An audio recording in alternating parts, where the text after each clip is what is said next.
Going on as usual. Today's Friday, the 13th, 2025, June, Friday the 13th, 2025. And,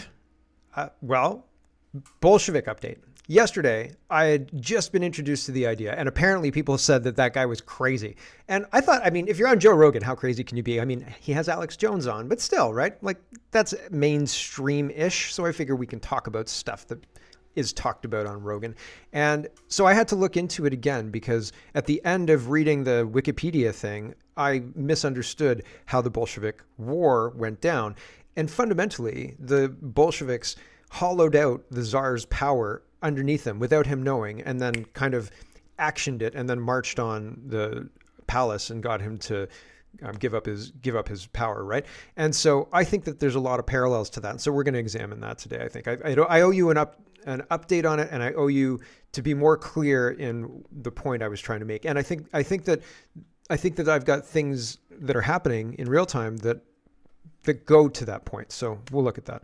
No budget yet, but the finance minister is going to Bilderberg, and depopulation is on the agenda for Bilderberg. So that's interesting. These meetings, the G7's coming up. There's all these meetings going on where they're discussing and deciding what's happening next. And it's not getting calmer. It's getting much more chaotic, I think, and that's not great. Digital IDs and building Terminators at the end of the show today.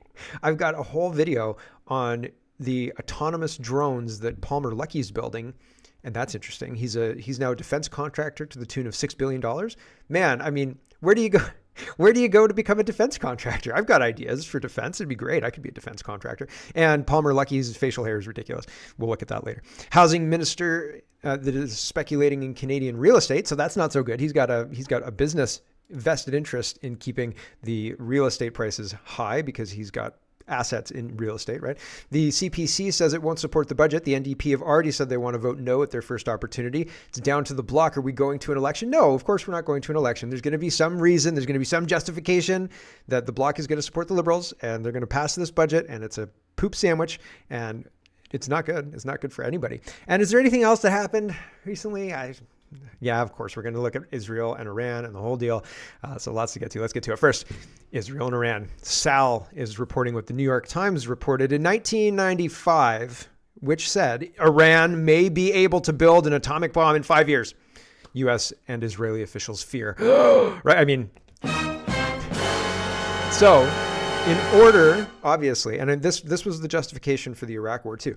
In 2003, they said, listen, you do not want the smoking gun to be a mushroom cloud, right? You definitely don't want that. You do not want a situation where, New York is blown up by an atomic bomb and you say, oh, whoops, I wish we had acted sooner. So Trump gave Iran 60 days to have a deal, and that 60 days ran out, and then the day after was yesterday, I think is one of the tabs says.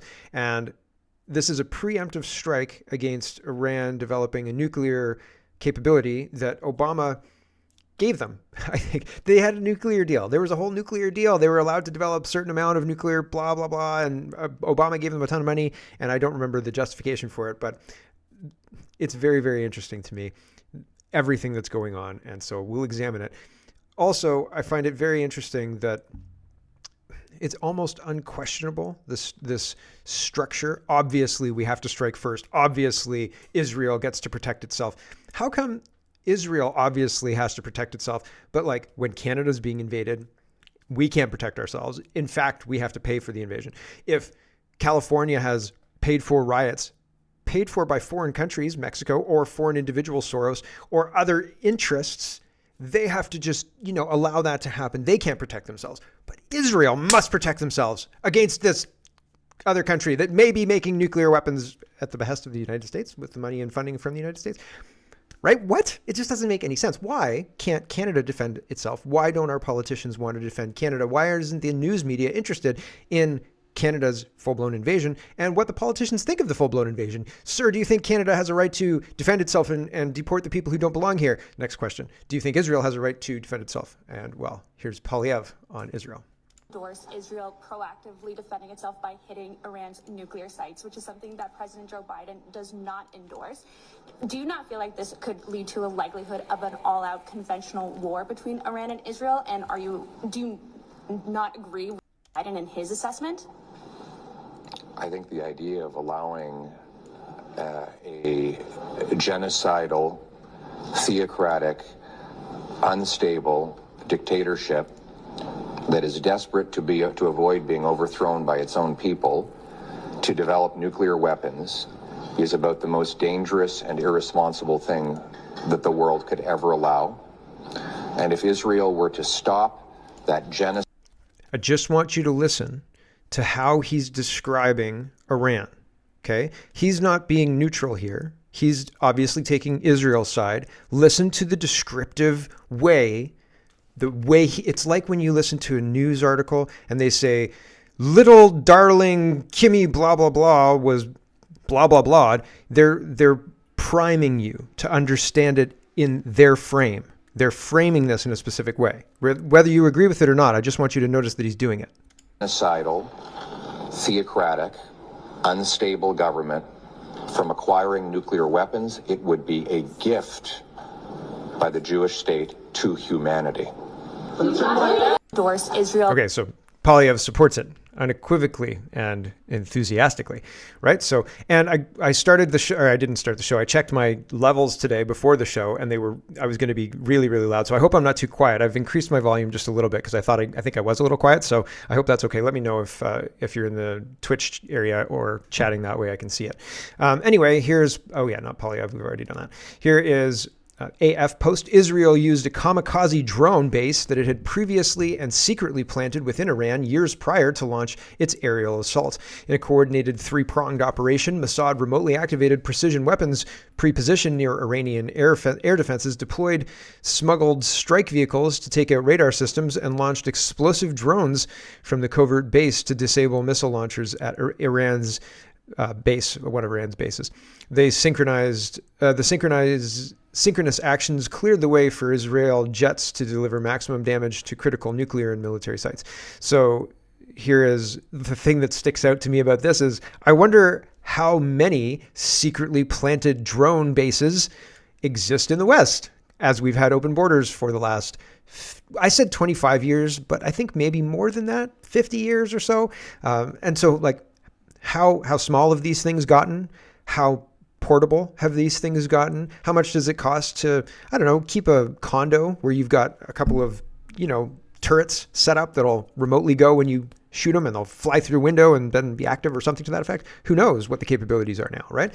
And so very interesting. Here's Gunther, and he says, this is no small event, speaking of Israel's strike on Iran. And Nick says, Israel targeted Iran's nuclear sites in the strikes tonight, per the Associated Press. Many areas around Tehran were struck and are now ablaze. So it was a big attack. And Evergreen Intel says, new thread, Israel and Iran. So if you're interested in a whole bunch of different aspects of the footage and aspects of what happened last night, there's this for you. I'm not going to go through it. I just wanted to provide it. And here is EL, and he says, President Trump gave the Iranian regime 60 days to enter a deal. Today's the 61st day, he says. And this is showing a publication on April 8th, 2025. Trump's 60-day ultimatum to Iran will begin Saturday, says Israeli TV. U.S. President Trump has indicated to Israeli Prime Minister Benjamin Netanyahu that there are 60 days from Saturday allocated for nuclear talks with Iran, Israel's Channel 12 reported on Tuesday. So the time ran out, and so Bibi goes with his strike. And how supported by the United States are they? I think the consensus is any operation Israel runs is supported by U.S. intel, U.S. weaponry, and a whole bunch of other U.S. money, U.S. support, a whole bunch of stuff. And I don't think, Rachel says, Trump just threw every attempt by his administration to make it look like Israel was acting alone and that the U.S. wasn't involved out the window. He's making it clear that the U.S. is directly involved in this war on Iran and will continue to be. So here's Trump's truth post. He says, I gave Iran chance after chance to make a deal. I told them in the strongest words to just do it. But no matter how hard they tried, no matter how close they got, they just couldn't get it done. I told them that it would be much worse than anything they know, anticipated, or were told, and that the United States makes the best and most lethal military equipment anywhere in the world by far, and that Israel has a lot of it, with much more to come, and they know how to use it. Certain Iranian hardliners spoke bravely, but they don't know what's about to happen. They're all dead now, and it will only get worse. There has already been great death and destruction, but there is still time to make this slaughter, with the next already planned attacks being even more brutal, come to an end. Iran must make a deal before there's nothing left and save what was once known as the Iranian Empire. No more death, no more destruction. Just do it before it's too late. God bless you all. So that's Trump. And there you go. Here's a lot of people are saying this is not what we voted for. So America first, free speech, no more wars, no foreign aid, Ron Paul and Massey, JFK files, MLK files, Epstein files. But instead you get Israel first, deporting dissent, war with Iran, more tax dollars to Bibi, primarying Massey. I don't know Massey, so apologies about that one. Talking about Epstein is anti-Semitic. And so, yeah, there are some real criticisms in the Trump administration's first 200 days, right? So hopefully it gets better. But here's even more concerning infiltration across the U.S. government. And I think this mirrors the infiltration across the West. I don't think this is just in the United States. I think this is everywhere. But Dr. Godek says, Israel attacks Iran. Normal Americans, what the heck? Politicians, we stand with Israel. Every statement reads like it came straight from the AIPACH headquarters. And so you've got Rick Scott, a whole bunch of them, senators and representatives, all sorts of different people. And it's it's shockingly consistent, right?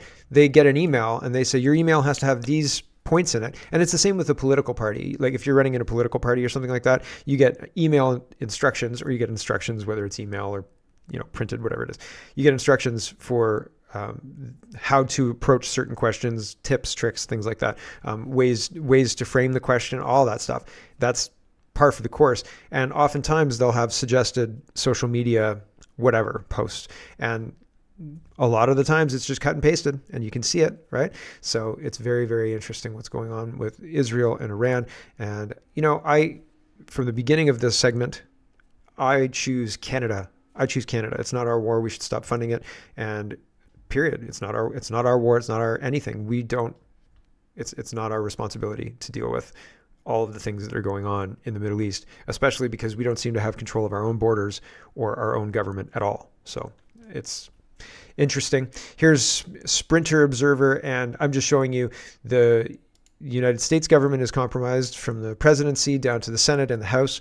And indeed, it goes broader than that as well. German and French authorities express support for Israeli strikes on Iran. Statement from German authorities: we affirm Israel's right to defend its existence and the security of its citizens. Is there anything going on in Germany that they need to be focusing on that you can imagine or you can think of? France's statement in support of Israel: we have repeatedly expressed deep concern about Iran's nuclear program. We reaffirm Israel's right to self-defense.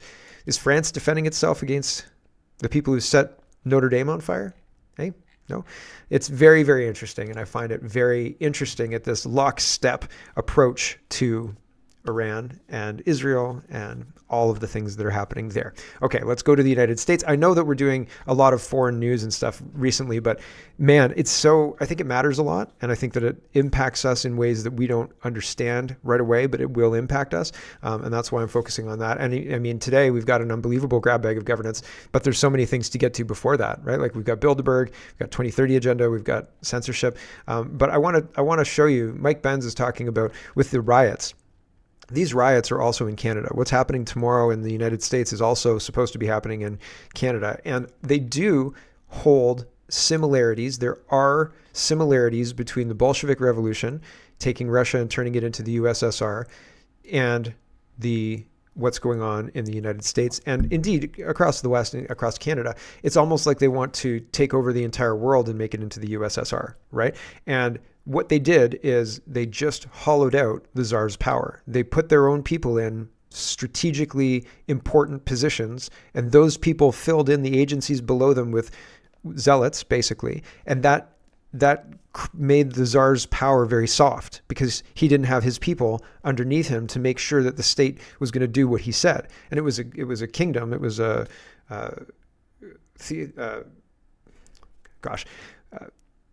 with kings and stuff, right? Like the Tsar is not a elected position. He was there because his father was Tsar, as far as I understand it.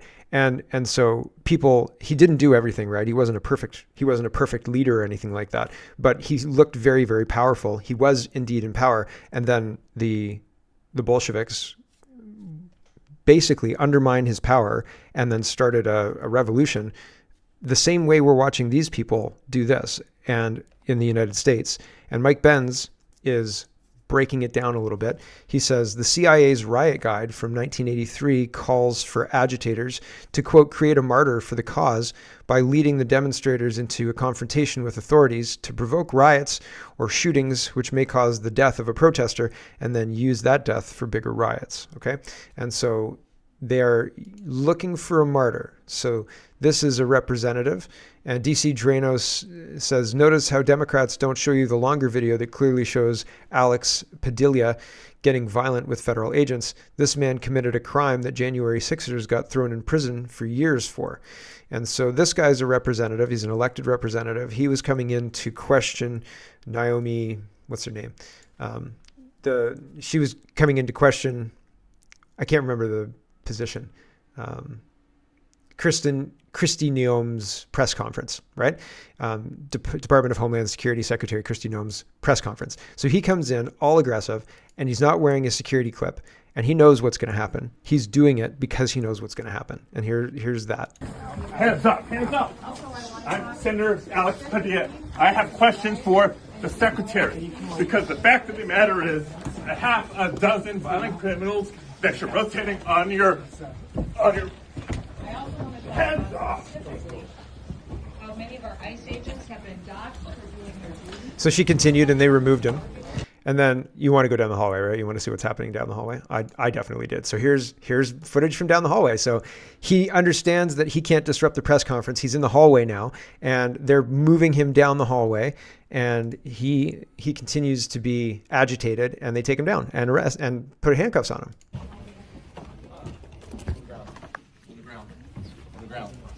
Hands behind your back.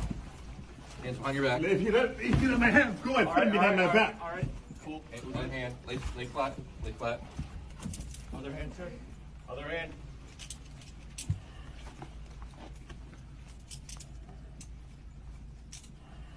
There's no recording allowed out here. I do not know. There's no recording allowed out here per FBI rights. No recording allowed out here per FBI rights. So, sorry about that. So Gavin Newsom says, if they can handcuff a U.S. senator for asking a question, imagine what they'll do to you.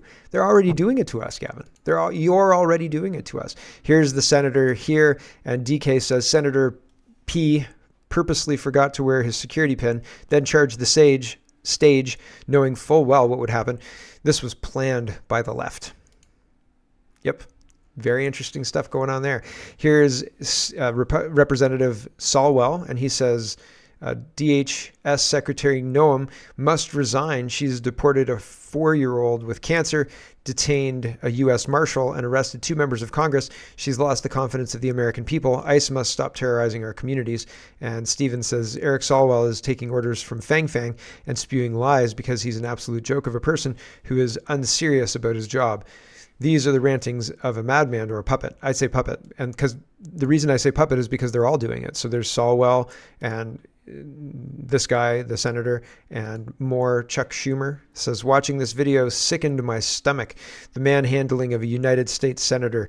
We need immediate answers to what the hell went on. He came in without his security pin on and he disrupted a press conference of the Department of Homeland Security Secretary and he was removed. That's what happened there, Chuck. And so, I mean, it's interesting, right? And Sass says, we know exactly what happened. No special treatment for senators, senator or looter, senator or drug dealer, senator or murderer. You get the same treatment if you ignore the FBI instruction. So yeah, I mean, I'm not surprised by this, but they want to use this to incite more riots against Trump. See, he's a madman. He's a dictator. He's a tyrant. He's telling his FBI to arrest senators, and so he's using more of his power than he should. He's overstepping his power, and that's why we should remove him. Clandestine said the Dems and mainstream media are now claiming that the Padilla situation crosses a line. Meanwhile, in reality, the Biden regime raided Trump's home, indicted him, arrested him, tried to imprison him, tried to bankrupt him, and then tried to kill him. The line was crossed long ago. Yeah, so I think that it's funny that they're doing this play acting, and then it's like watching what's his name, the soccer player, jump down on the ground and hold his leg, right? It's like there was nobody near you, dude. You're diving, right? It's a big dive. And that's what the senators and representatives look like they're doing. There's nothing really behind it. But then the media takes it and runs, right? Kirk says, well, this is what law enforcement in Florida is saying. And I found this interesting. They're saying, if you try and use these riots as an excuse to be lawless, we will kill you. Seriously, here's the deputy in Florida. If you resist lawful orders, you're going to jail. Let me be very clear about that. If you block an intersection or a roadway in Brevard County, you are going to jail. If you flee arrest, you're going to go to jail tired, because we are going to run you down and put you in jail. If you try to mob rule a car in Brevard County, gathering around it, refusing to let the driver leave, in our county, you're most likely going to get run over and dragged across the street. If you spit on us, you're going to the hospital and in jail. If you hit one of us, you're going to the hospital and jail, and most likely get bitten by one of our big, beautiful dogs that we have here. If you throw a brick, a firebomb, or point a gun at one of our deputies, we will be notifying your family where to collect your remains at, because we will kill you graveyard dead. We're not going to play.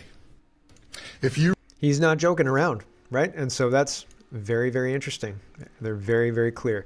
Here's X22, and Donald Trump says the Biden administration and Governor Newsom flooded America with 21 million illegal aliens, destroying schools, hospitals, communities, and consuming untold billions of dollars in free welfare. All of them have to go home, as do countless other illegals and criminals who will turn us into a bankrupt third world nation. America was invaded and occupied. I am reversing the invasion. It's called remigration. Our courageous ICE officers, who are daily being subject to doxing and murder threats, are heroes. We will always have their back as they carry out this noble mission.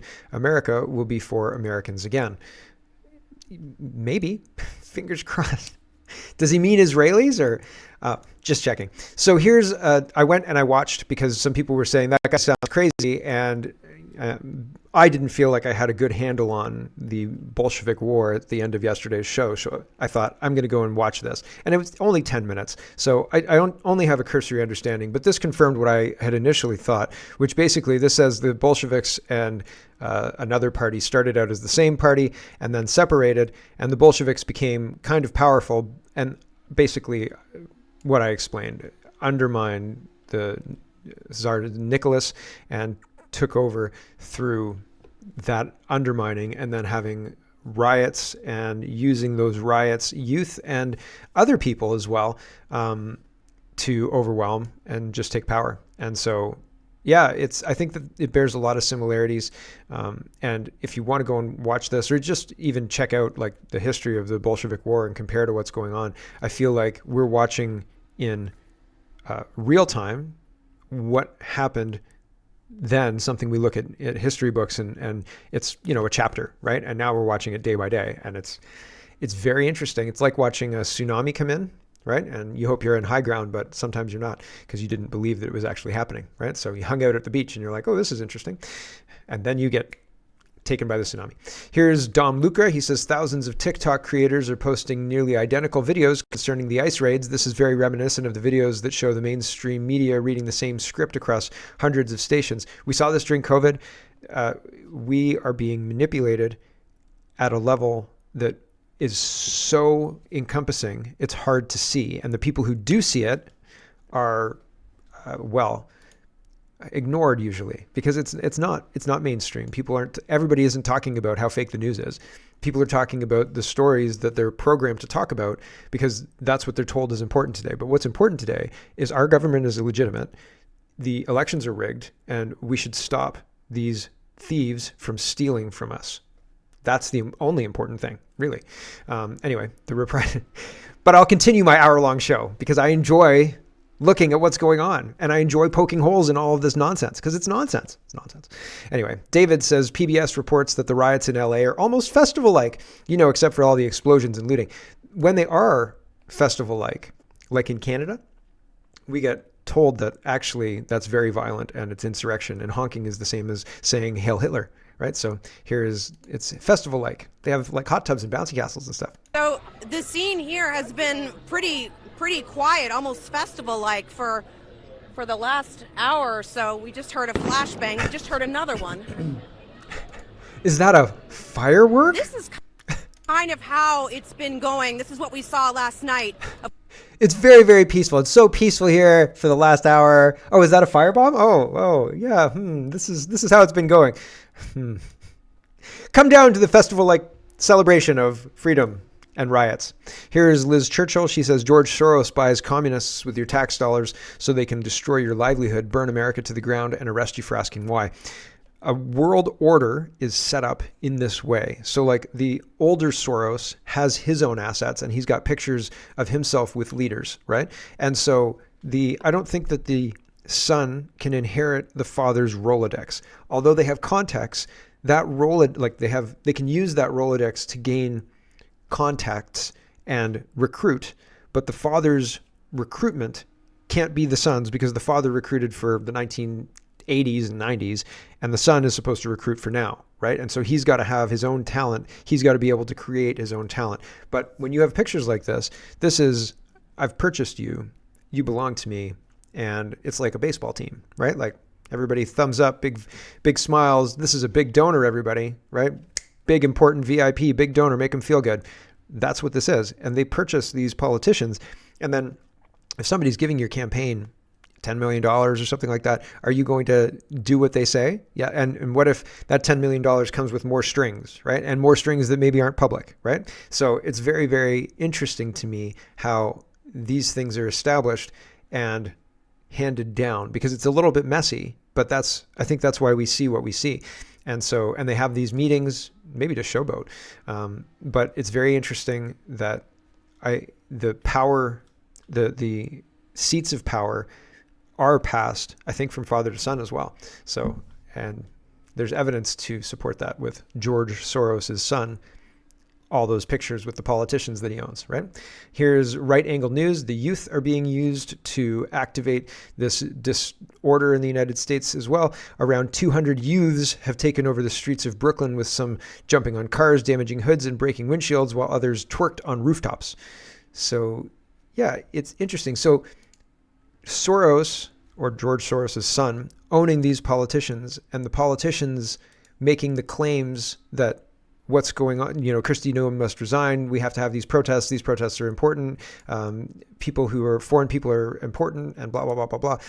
They're making those arguments because somebody's paying them to make those arguments.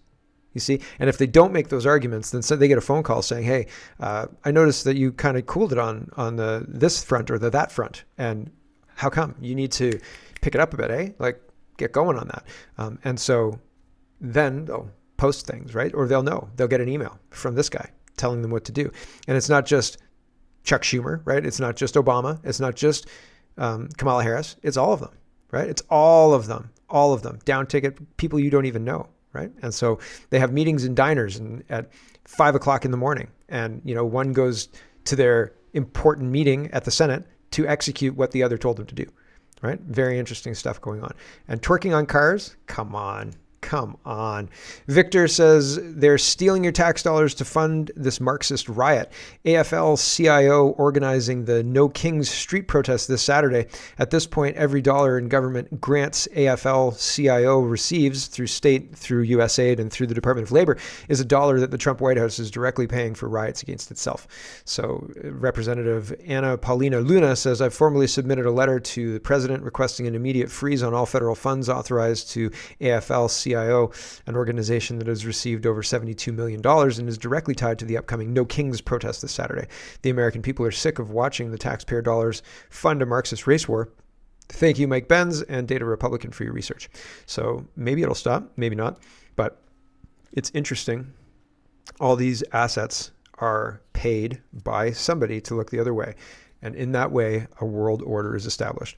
Wall Street says he agrees with this. Planned riots are not riots, they're terrorism. Yeah, a riot is something that happens organically, I think. A planned riot is terrorism. It's domestic terrorism, and you should stop it, right? And if people are planning a riot, don't we have like counter-terrorism agents for that? Jack Bauer. Who does Jack Bauer work for? Like, come on. So Not that we should trust Jack Bauer. Kiefer Sutherland is very, very woke. Anyway, Clandestine says it's clear what the Dems are up to with this Pedalia thing. They keep bringing up their No Kings protest this weekend. They're trying to rile up the public and incite a nationwide insurrection. We are witnessing a regime change operation. It's not just me that sees the similarities between, because ultimately the who are they called? The Bolsheviks took over Russia and instituted the USSR. And I think that that's very, very similar to what they're trying to accomplish here. And this is Cory Booker, and I can't handle Cory Booker because he's a lunatic. Here's Robin Minotti, and he's here too, I think. No, I just got moved over. So here's Robin Minotti, and he is talking about, that's why things got switched around. BC cedes more provincial park to a First Nation. So you can't go here, but apparently you could only get here by boat and helicopter, I think. So it's not a huge, like your average everyday BC person is not going to go here. But, this should have been in the government section. Anyway, quick Canadian news before back to the 2030 agenda. Robin says there's nothing to see here. Scroll on. So the Bilderberg meeting added depopulation and migration to their agenda, right? So yeah, and I was like, well, anybody could make up an image that says that. Like, where's this from? Where's the link? So I scrolled down and there's the link, and I was like, oh my gosh, here's the link. So the Bilderberg meetings, the official website of Bilderberg meetings. Okay, this is it looks above board. I don't think that I'm on a not Bilderberg website. And here's meeting 2025, right? And you can scroll down, and there it is right there. Depopulation and migration on the agenda. The topics for discussion this year are transatlantic relationships, Ukraine, U.S. economy, Europe, Middle East, authoritarian axis, defense, innovation and resilience, AI, deterrence and national security, proliferation, geopolitics of energy and critical minerals, depopulation and migration. Weird. So I wonder what they're talking about with regards to the depopulation agenda, because that's pretty concerning. Here's Dean, and not Dean, a conservative MP is asking Champagne why he's going to Bilderberg and not producing a budget. And so that's interesting. Here we go. West. Is the Minister of Financing planning on traveling to the Bilderberg meetings this week using taxpayer dollars? The Honourable Minister. I'm very proud to answer questions from my colleague. Like I said, he comes from a great region where my family is also, and so I've seen him in action, and it's great to see that they can. For Niagara West. I just want to ask the finance minister why he believes that he should spend time at the Bilderberg meetings rather than actually tabling the budget. Honourable Minister. Mr. Speaker, I'm so glad to see my colleague is actually following, paying so much attention about what I do. I travel to Shawinigan also every weekend, Mr. Speaker, and I would be glad to invite him at home as well, because he seems to be very interested where I'm going. So he doesn't want to answer the question about going to Bilderberg. He just wants to talk and filibuster. Very, very interesting to note. Shay says, today a secretive closed meeting of the world's globalist elites begins in Stockholm, Sweden. The annual meeting of the Bilderberg Group. Participants include NATO Secretary General Mark Rutte, Swedish Prime Minister Ulf. Oh man, I'm not going to go through all these because it's an absolute nightmare for me to read a whole bunch of difficult last names. So we'll just move on. But other notable guests include Spotify founder and the Ryanair CEO and the Santander chief executive and the Microsoft chief. The agenda of the meeting in the Grand Hotel in Stockholm includes Euro-Atlantic relations, the future of Ukraine, the U.S. economy, the situation in Europe and the Middle East, as well as defense, innovations, artificial intelligence, and migration. He didn't even mention the depopulation. It says it. Holy smoke. Censorship. The area around the hotel has been cordoned off and is under heavy police protection. Protests against the event are expected in the city. The group's work is closed and completely secret. There are no broadcasts or press conferences. Yeah, so very, very interesting. Dan Dix was out talking to people about that. He confronted Peter Thiel, I think that's how you say it, and asked him about Bilderberg and Palantir and all sorts of stuff. Here's the Vigilant Fox. He says, disturbing Bilderberg elites quietly add depopulation to the official agenda. Depopulation is now on the official agenda of the 25 Bilderberg conference, and they don't want you asking why. While the media keeps you distracted, a group of global elites is meeting behind closed doors in Stockholm. Their agenda, Ukraine, AI, national security, and depopulation. I hope that's not too loud. Attendees include Peter Thiel, Alex Karp, Albert Bourla, top U.S. commanders, military commanders, the King of the Netherlands. Stacey Abrams is there for reasons no one can explain. I don't know who Stacey Abrams is. Maybe I should. Independent journalist Dan Dix confronted Thiel directly, pressing him on Palantir's surveillance ties to Epstein. He didn't say anything. The group's own FAQ make it clear participants agree not to quote each other. No press, no recordings, no accountability. Wow. Would you go to a meeting where you can't like talk about what was said, et cetera, and then go back to your highly paid classified job with national defense and, you know, the secretary of whatever in the United States, and in Canada, we've got, you know, the minister of the economic minister going there. All of it. It's so crazy, man.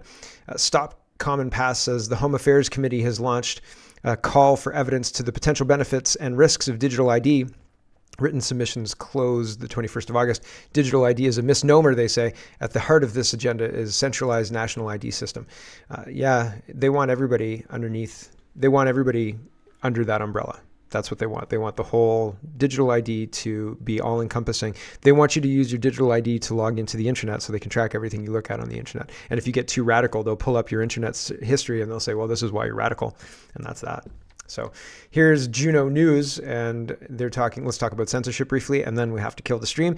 And Juno News says, Chorus Entertainment, the company behind Global News, received nearly $1.8 million from Google under the Liberal government's legacy media subsidy program.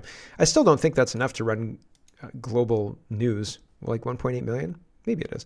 But it seems that's a lot, right? 1.8 million from Global from Google, and how much more do other institutions get? It seems like a lot. Here's Andrew Lawton asking about censorship, and Gelbo answers and pivots to Google wanted to do this. They wanted to give Canada money, right? Here's Andrew Lawton. I think it's going to be loud. I'm going to turn it down a bit. Here we go. Mr. Speaker, baseless smears like that are why these liberals can't be trusted to regulate speech in this country.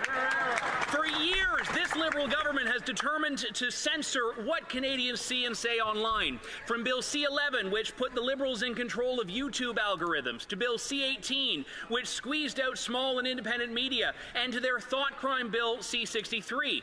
Now we learn in the National Post that cabinet ministers over there are all clamoring over who gets to be responsible for the latest online censorship law. So will the minister who gets to censor what Canadians say please reveal themselves now?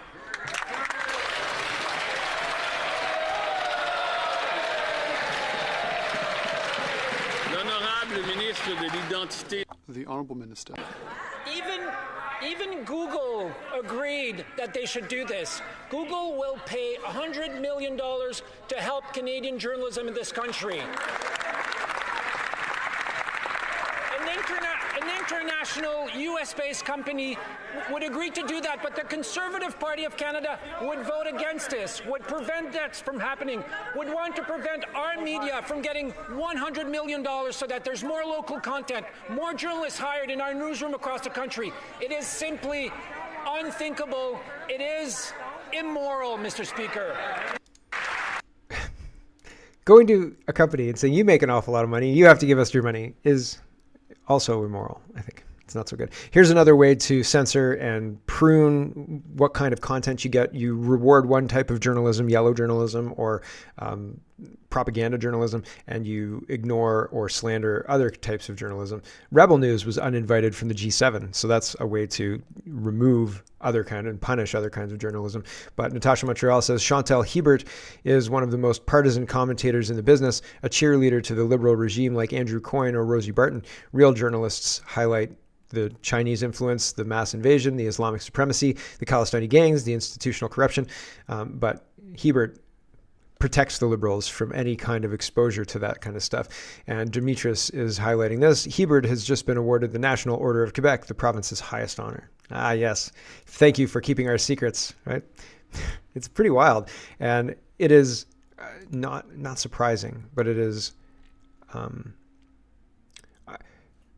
the celebration of good journalism is just the celebration of propagandists and assets, government assets, congratulating themselves for selling a story that they've been told to sell, right? And it's, I mean, they have a monopoly in the market. I don't think that any of them are particularly good or honest or anything like that. And it's very interesting to watch all of this because they're taking all this government money and saying, are we so good? We're doing such a good job. And they're not. And it's very interesting, right? Like, oh, look at this award that I got. Okay. Is that enough? Like, I feel like betraying everybody to get an award would be not enough for me, right? I feel like I was betraying everybody for my own personal gain for a trinket. Like, who cares? Anyway, we'll do this because this is important, and then we'll go. It's all important, really. And then I'll kill the stream. And I mean, the Terminator section is at the end here, so I mean, you might want to be around for that. But here's CBC Watcher, and he's highlighting. This is a longer video, but gov.exe boils it down to the brass tacks. So we'll listen to this.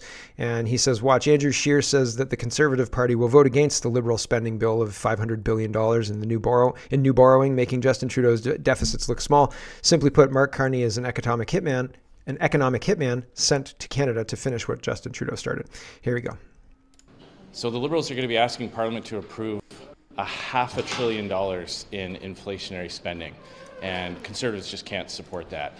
This is coming from a government that promised in its throne speech to cap spending growth by 2%. Mark Carney then established a new world record for breaking promises. Just a few minutes later in the House of Commons, he tabled the main estimates, the outlines of the government spending program, which blew past that 2% cap and is reaching an incredible 8%. Mark Carney is actually going to borrow and spend more money than Justin Trudeau. So Conservatives will be voting against the government's main estimates next week because we just simply cannot endorse such an irresponsible spending plan that makes Justin Trudeau look like a sound financial manager. That's what Mark Carney has done to the Liberal Party. You know, just a few months ago, Chrystia Freeland resigned in protest over Justin Trudeau's deficit. She basically threw a grenade into the Liberal caucus and quit because she could not go along with such irresponsible borrowing and spending. A great question would be for Chrystia Freeland, if she was willing to quit and resign in protest just a few months ago over such a big deficit, how is she going to vote next week on the government's estimates? Thanks very much. Thank you. Yeah. Pretty interesting stuff. So, and it was longer, but not that he meanders very much, but it's one of those things where they talk, and that's the brass tacks. That's the meat of it. Okay. Thanks everybody for watching on the stream, and we'll catch you. Hello everyone. Thanks very much for watching. This is just a short version of a longer show. If you'd like to get the whole show, you can go over to CanadaPoly.com and sign up for a subscription. Just look in the drop-down tab for shop and donate and look for subscriptions, and you'll get immediate access to the full show. Love to see you. Thanks for watching, everybody. Have a wonderful, wonderful